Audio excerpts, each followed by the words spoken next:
Hello and welcome to my review of Riders Republic. I am Jared of Parrot Gaming Productions, and this, as I stated, is Riders Republic.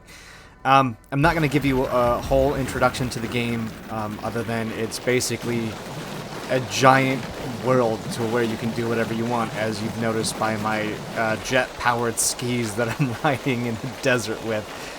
This game is just fun. It's very, very interesting. I will say that I am not a fan of the beginning of the game where it literally holds your hand for like 5 or 6. I think you have to do like 4 or 5 races, or maybe even 5 or 6 races to where you actually progress through the storyline and can really open up and do whatever you want to do. I felt like it just held your hand way too much at the beginning and just kind of, you know, forced you into, you know, a 45-minute to an hour and a half tutorial. But this is one of the first races that you actually compete in. It's there's really not many spoiler alerts with it other than I'm playing on easy. And as you can see here, there's minimal contact when it comes to things. I've noticed that this game is a lot like many other racing games out there. I'm unnaturally good at it. I've played on the pros and expert levels as well too, but this is just a quick little, you know, hey, I'm on easy. One of the things I've noticed is that to pedal on your bike, you hold the right trigger. To brake, you hold the left trigger, and here I'm doing some tricks and just trying some stuff out. But I've noticed that when you enter into a corner, and you're cornering while pedaling, or even just doing, you know, trying to go faster on things, the interesting part about it is that it's harder for you to turn versus if you're maybe not pedaling or not holding the pedal button, or you're braking, or what they call power sliding through a turn.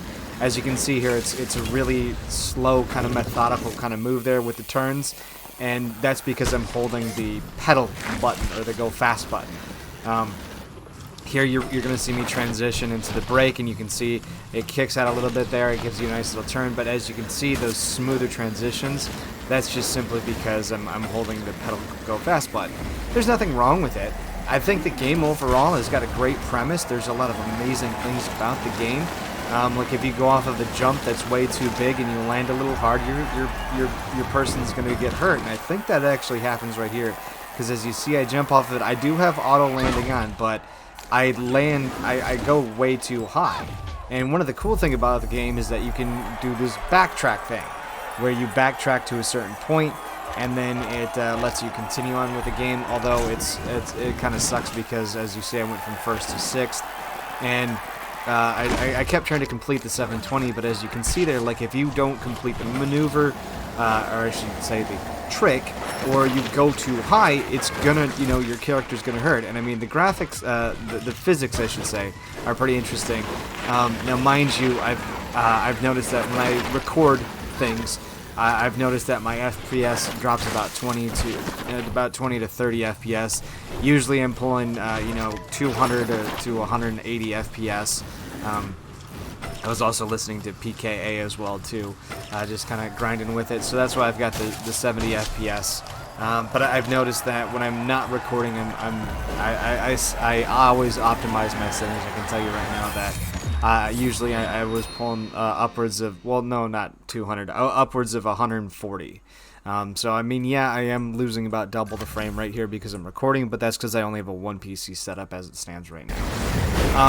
The other parts about the game that I think are interesting are sometimes they make you wear a costume, but again, you know, if you jump too high up of a ridge, your character can land it sometimes and it hurts. But I mean, look at this. There's a skier there. There were some jetpack dudes there.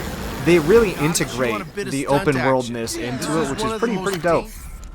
I like how they integrate, you know, the open world into it. So as you're racing, you can kind of do whatever. This is the shop.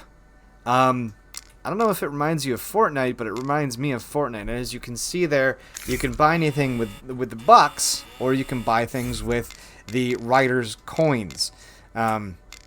There's daily goals, there's seasonal goals, and then there's the rewards. And as you can see, it kind of goes legendary, you know, epic, rare, blah, blah, blah, blah, blah.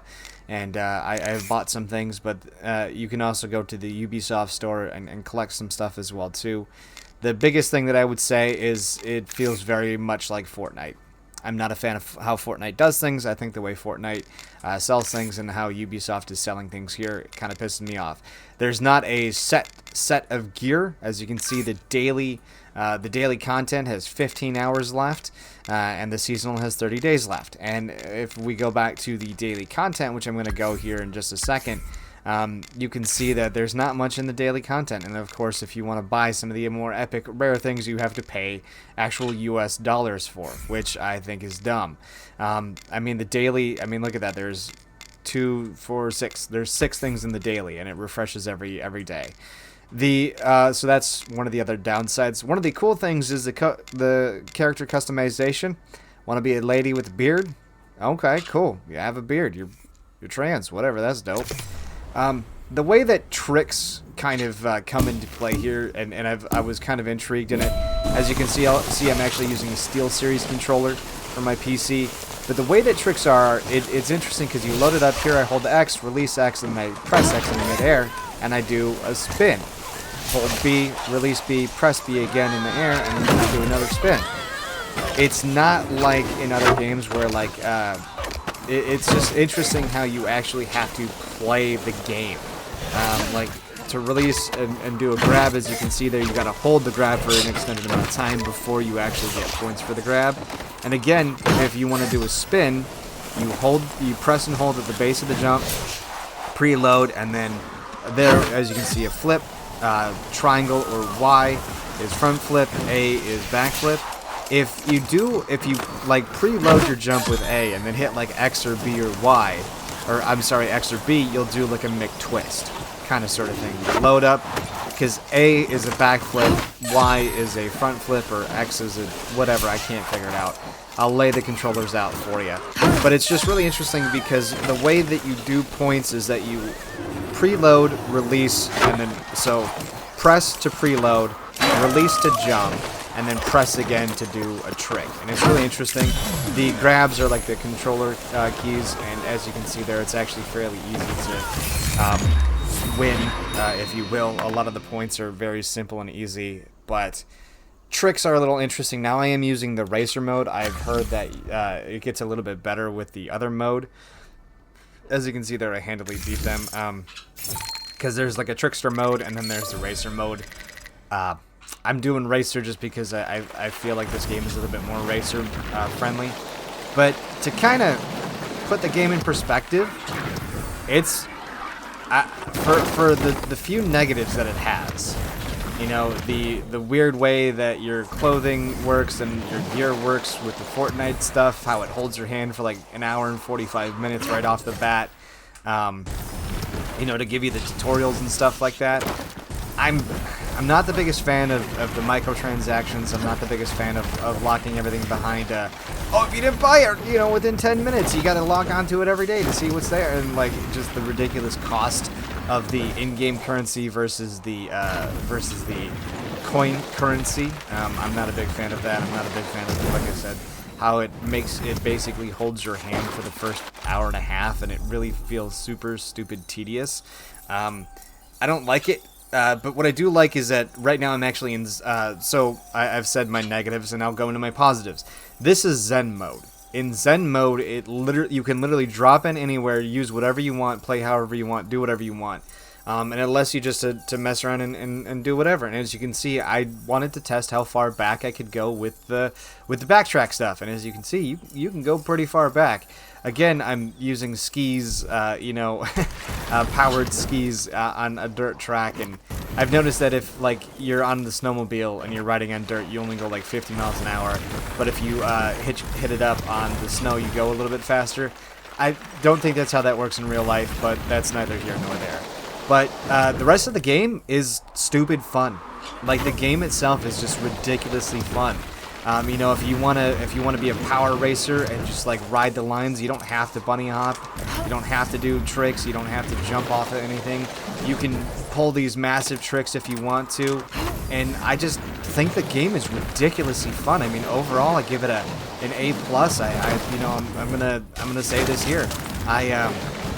Instead of buying some new games, I think I'm gonna start getting these passes where you pay $10-15 a month, you know, for a pass or something like that, and you have unlimited content. I mean, I have access to like all of Ubisoft's games. I have access to every single Ubisoft game that is out there, and I pay $10 a month, or maybe 14, yeah, $10 a month I think is what I pay, 10 or 14, I forget what it is.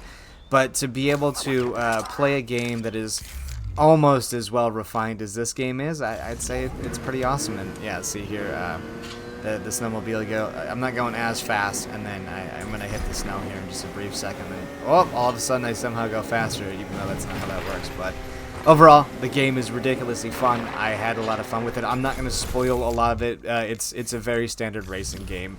I'd say that you would like it. I'd say that it's fun. The positives far outweigh the 2 or 3 negatives. I mean, for a base game that I'm basically renting to play for free with everything, I'd say that it's totally worth it. So I'm going to jump back into the Riders Republic and do some more races and just kind of have some more fun with it. I hope to see you guys out on the slopes or out on the trails or what have you.